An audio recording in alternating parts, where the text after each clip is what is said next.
And now you're gonna listen to me for 1 hot minute. Hello kitties, my name is Kira. I'm better known as Afro Kitty on social media. Welcome back to my channel. I am an artist that loves to talk about dolls, cartoons, anime, and the occasional crafts and cosplay. And in today's video, I will be discussing last week's Rainbow High episode, including my review of the series 4 dolls. So last week I did a video discussing the Shadow High dolls plus the previous Rainbow High episodes. And if you're interested, check that out. I will have it either linked or I will show it in the video. It's going to be somewhere over there. And let's begin. So first off, I want to discuss season 3 episode 6 of Rainbow High. It's called The Eclipse Phase 2. Now there's going to be a lot of things to discuss within this video. There's a lot of things happening. And yeah, it's a lot. And I also wanted to point out that these episodes have become a little bit longer, which I'm happy for, because there's a lot of things that need a little bit more of context. And I'm really happy that they're choosing to make these videos a little bit more longer rather than 3 to 5 minutes. They're about 7, 8 to 10 minutes, especially when they introduce new themes and new characters. It takes a little bit longer, so I'm really excited for that. So first off, I want to discuss the Devious Twins and the Storm Twins' rivalry. Now, I think it was mentioned in the previous episode that they were rivals, but we didn't really know the backstory of why they were even rivals. I always assumed it was because of, you know, they study in different schools and, you know, because of school rivalry. But it is really because of childhood. Like, they really literally were rivals since they were kids, which is fucking crazy to me. Apparently, the Devious Twins won, not a championship, but they won in a competition or something, and then they became rivals after that, I believe. And I do want to point out that the Devious Twins in this episode and the previous episodes, honestly, were not able to control their emotions or to manage them better. But I understand, because a lot of things were happening around them and against them, and they don't have control over it. So I'm pretty sure everybody would react in that way. So in this position, the Storm Twins have the upper hand, especially because they're in their turf now. They're in their school, so things are gonna run their way. So yeah, they have the upper hand. So I'm really excited to know more about them and the rivalry. I gotta say, the Storm Twins are better. I don't know about you. I love color, but I really do like the Storm Twins better than the Devious Twins, because to me they seem like the Devious Twins look more like brats, entitled brats. And then the Storm Twins are also entitled brats, but I think that they had to claw their way to get to where they at in comparison to the Devious Twins. But who knows, because we really don't know much about them. Like, either of the twins, we really don't know much about them. So yeah, I think that's all I have to say about this conversation, this topic. So next, I want to discuss Gabriella and Finn. So apparently they have some sort of romance. Something is going on between them. I can tell that Finn really likes her, but Gabriella seems to be holding back, and we really don't know what are the implications? Why is she holding back? They're leaving that shit as secrets. They're leaving these details diddly-doo, because I'm pretty sure there's gonna be more episodes regarding Pacific Coast. And I think it was implied in earlier seasons, like I think in season 2, that Gabriella, she had a crush on him, but she doesn't want to admit it or something. I know there was an episode involving that. And there's a lot of secrecy when it comes to that, so we really don't know a lot. I'm sure that after this whole Shadow High versus Rainbow High debacle is finished, I'm pretty sure they're gonna then start showing up and showing more episodes of Pacific Coast. Because it just started and ended so abruptly. I think that's how you can say the word. So we really don't know much about them, right? I also gotta say, I'm not a fan of Gabriella, but I think it's because of how she treated. So yeah, I think that whole jealousy towards Amaya was a lot. But I can really understand. I have a lot of empathy for Gabriella. Even though I don't like her, I understand where she's coming from. And the huge competition and, I think there's another word for it, but I really don't remember that word. So I just think there's a lot of competition within their school and within other schools. So I feel like she has to, pick up and do more. And I think she pushes herself a lot. But the way that it comes off and the way that she interacts with other people, it does come off as rude and entitled and probably just very just rude again.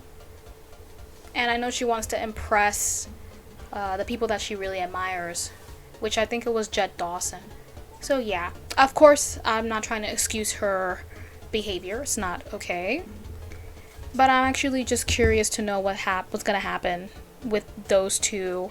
And let me know what you think about it. Let me know if you have any theories as to why Gabriella seems to shy away and be embarrassed, even almost ashamed of being around Finn. I don't know. Let me know what are your theories, okay?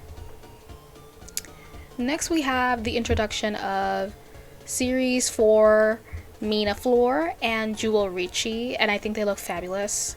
I don't have a lot to say about them because I think they just look gorgeous, and just by the presentation that they have, the introduction, I think it says a lot about them, and I'm just here for it. They look beautiful, and I will soon talk about them and their dolls and their outfits. I'll talk about that soon, right after I finish discussing this episode. After this, we have Sunny and Luna interaction. We also have Sunny interacting with the Storm twins, but I think I'll discuss that a little later on. Well, not really. I'm gonna discuss this now. Sorry. I do want to say, I think that Sunny is going on the more mature route when it comes to her being in Shadow High and just interacting with Luna's friends and classmates. And I gotta say that this episode's interactions really reminded me a lot of Mabel and how she met Pacifica. I'm Mabel.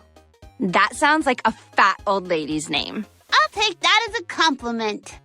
Luna is embarrassed of Sunny. Maybe she's embarrassed of her success or is afraid of how her friends are gonna think about her afterwards.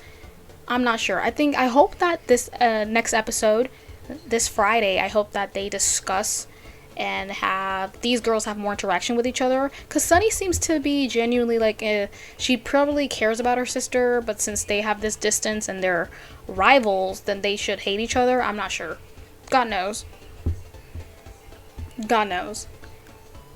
And I'm also not sure if Ash and Nicole were being sincere when they wanted to meet Sunny. I'm not sure. I think they were taunting her. I don't know. Because I really can't tell if they're being genuine.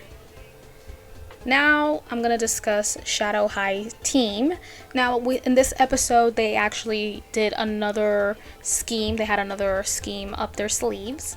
And it was to not allow the Devious Twins to be the host of this competition. Just, the talk host, I don't know what the spokesperson. And they instead decided to bring another character that was introduced called Glitch. And I think she's going to be the new spokesperson for this year's Rainbow Division. Now, I gotta say, I can relate to Mrs. Wright, because that lady was sick and tired of these people's antics. She's like, I'm sick. I'm done. Goodbye. The way she interacted when they turned off all the lights, she was like, you know what? I'm just going to go. She got the cue. She got it. She was like, y'all trying to fuck it up. I know that, y'all guys are taking it too seriously. I'm going to go. I'm just going to go. I was feeling it, and I think it's because she's an adult and she understands that, as you grow outside of high school, you understand that a lot of things that happen in high school are not things that it's gonna follow you. I don't know how to explain it. I can only say for someone who already graduated about 7 years ago, I think it's not that big of a deal what is happening between them, because it doesn't.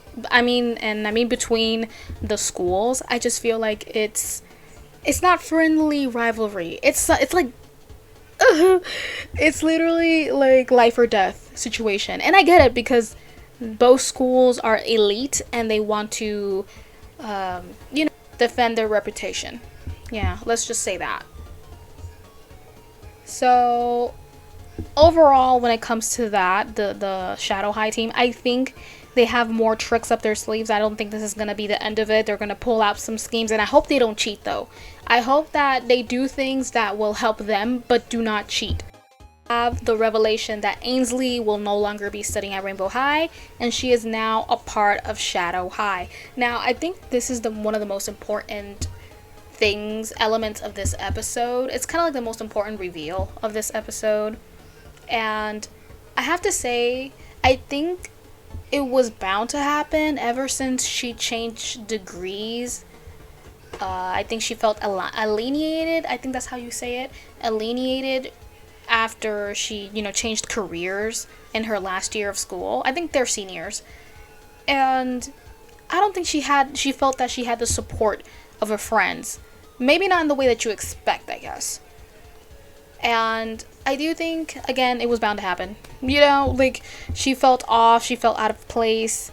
And I think the only place that really was allowing her to be herself or just to choose that career was Shadow High. Now, I'm not sure what else do they have to do or what's going to happen next.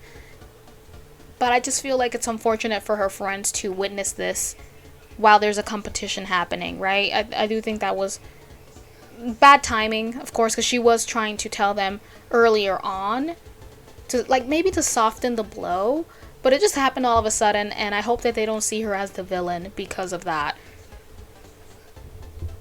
To me it seems like how I think it was Bella, how she decided to take pictures and leave and do that extreme, I was gonna say sacrifice, a huge risk. And Ainsley's doing the same thing, and it's really unfortunate that she might be treated the same way that Bella was treated when she came back. I'm sure something's gonna happen. I don't know, but I don't know. I just hope that she is not treated like that. But I do feel like it's exaggerated the way the rivalry is between the schools and the students. I do think it's like life or death. And I'm like, I know you got a reputation to uphold. Both schools need a reputation to uphold. And I just feel it's the way that they treat others. If it was that they treated Shadow High with more respect, I guess, they wouldn't have this intense negative rivalry, right? Because it doesn't feel like it's friendly debate or like a friendly competition. It's just like, they're out here pulling out these schemes so they can get the upper hand. Like, oh my god.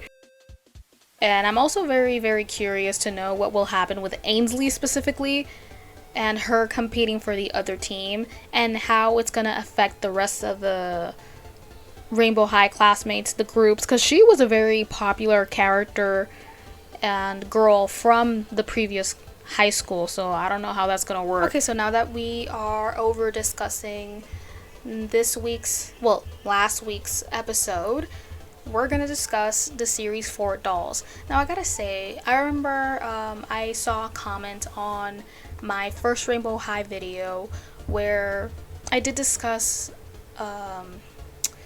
racism, well, not racism, more of colorism with the dolls and their designs, and also the colorism in regards to the artwork and the dolls, and how I felt like there wasn't a lot of representation. And I gotta say, this is one of the collections that are bringing and changing that kind of perspective. Now, I still hold on to that opinion because there's still more to bring, right? And this is pretty young brand. It's only been like two years, I believe. 2 years. So it's still pretty new. And I think they're going on a different direction. And with Shadow High and this series 4, I think their perspective is changing and the way that they're bringing representation is changing. And I'm very happy for that. I'm excited for more, right? So let's start with Mila Barrymore. She is focused in photography, and her main color scheme is burgundy. Personally, she's not one of my favorites. I'm not a fan of burgundy. I don't like darker colors. I do wear a lot of black, but I'm not a fan of like red or burgundy, just that color. I'm not a fan of that color. Her first outfit is pretty cute. I like the leather dress with the zippers. I hope there's pockets, you know, they're not just design zippers. I hope they're just, you know, they could be pockets inside. I do like it. And I gotta say, the second outfit has more intricate designs, like details. And I noticed that the front section of the dress has like a letter H with the sleeves, you know, the red part. And I think it's a really smart detail. I do have to say my favorite accessory of this doll has to be the boots. I do like the details on the boots. It's something I would personally wear. Just don't know with what, because I don't usually wear dresses. I wish I had more dresses for boots like that, because those are very pretty boots. They're very gorgeous. I do, again, appreciate the details on the outfit. I'm not a fan of her color scheme. I do think she's the weakest link of this collection. And I'm not sure if the hair is an accessory. I'm not sure if that's a part of her culture, because there's not a lot of this character. She's not even in the episode that I talked about today. She hasn't appeared yet. So I'm not sure if the little rings on her hair is just accessory or a trend, a fashion trend, or if it's something cultural. I hope we get to know more about her later on. And overall, again, she is the weakest link of this collection. Next, we have Mina Floor. Her focus is in accessory design, and she's an international exchange student from Delhi, India. Her main color scheme is saffron. I didn't know that was a color. I thought, you know, and I'm an artist. Shit, I gotta learn more of my colors. I loved her introduction. In this episode, her introduction was fabulous. Her entry, I loved her outfit. I could see it looks really nice. I just think that in the doll it looks a little weird. I just love her. Her design is beautiful. I love her pants. I love her pants in the first outfit. It's something I would wear. I love those pants. I do like her second outfit more. I love the skirt. I love the shirt. Very detailed, and since she is an accessory design, she wears a lot of accessories. I love that kind of detail. It looks really, really beautiful.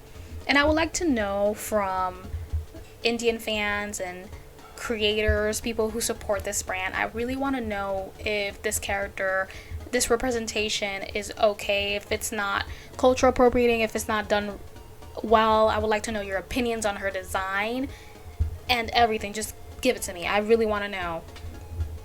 Next, we have Delilah Fields. I didn't know that was her name. I used to call her Daffodil. Now, I called her Daffodil before I knew her name. I was like, oh, the Daffodil girl. Now, I don't know if that's how you say Daffodil, but that's how I say it. So sorry. Now, she is, to believe, a country girl, and she focuses on creative writing. I love her color. Her main color is Buttercup, and she's the first character to be introduced with albinism and a character that has glasses. Now, I never noticed this. I never noticed that none of these characters wore glasses, but I do hope that later on they have more characters that have glasses, because I have glasses. I'm not, it's a minor thing, it's a minor detail, but I'm just, you know, I'm glad that she has that, and she looks really pretty. I love her color. I love her outfit. My favorite is the first one with the big, I don't know if that's a jacket kind of thing. I thought she had 3 outfits when I was reviewing her doll and seeing everything. But apparently under that skirt thingy, she has like a tube top and another skirt underneath. So I was like, oh, okay, so this is a part of the first outfit. Cute, cute, cute, cute, cute. I will personally wear everything that she has. Really, really pretty. My favorite thing that she has is her little, I think those are daisy accessories on her hair. Like they're, I don't know if they're clips or moñitos. I don't know how to use, se me olvidó cómo se llamaba eso. Sorry. And I also love her shoes. Her little boots, cowboy wee boots. I love her. I love it. So cute. And I think I favor her more because of her color scheme, because again, yellow is one of my favorite colors, even though that's not entirely yellow. It's a little bit like yellow, and I just think she's so beautiful. I like her glasses too. So cute. Next up, we have Jewel Richie, and her focus is on fashion design. And she is apparently a hair, I don't know how do you say that, like a hair from Puerto Rico called House of Richies. Now, I'm here for representation of Puerto Rican girl, because I'm Afro-Latina. I'm born in Puerto Rico. I live in Puerto Rico, so I'm here for it. So, wee! Her main color scheme is emerald. I wrote emerald green because I want to specify a little bit. And she is one of the first ever dolls, again, outside of Delilah, who has vitiligo in this brand. So they're both characters with different skin conditions, and I'm here for that representation. I think she's pretty, and we all can tell she's pretty wealthy as well, and I think she just likes to represent that shit. She wears very shiny outfits and a lot of jewelry. Well, not a lot, but just jewelry that's very big and shiny. And also puffy jackets. Now, I'm not a fan of puffy jackets, especially like the jackets with fur, because it's not a puffy jacket, it's just a jacket with fur. I don't like that. I think it's pretty on her, not something I would wear. My favorite item of her doll has to be those ribbon shoes. So pretty. They're so cute. I want to have a pair of those shoes. I love it. I love it. I also like how she was introduced in the episode, and how the Storm twins were like interacting with her. They were like amazed by her, and I think she is a big deal alongside Jet Dawson. I think those two girlies have to be a very big deal for the way that everyone's reacting towards her, and towards both of them as well. So next we have Coco Vanderbilt. I think that's how you can say it. Her focus is on digital media, and her color scheme is cobalt blue.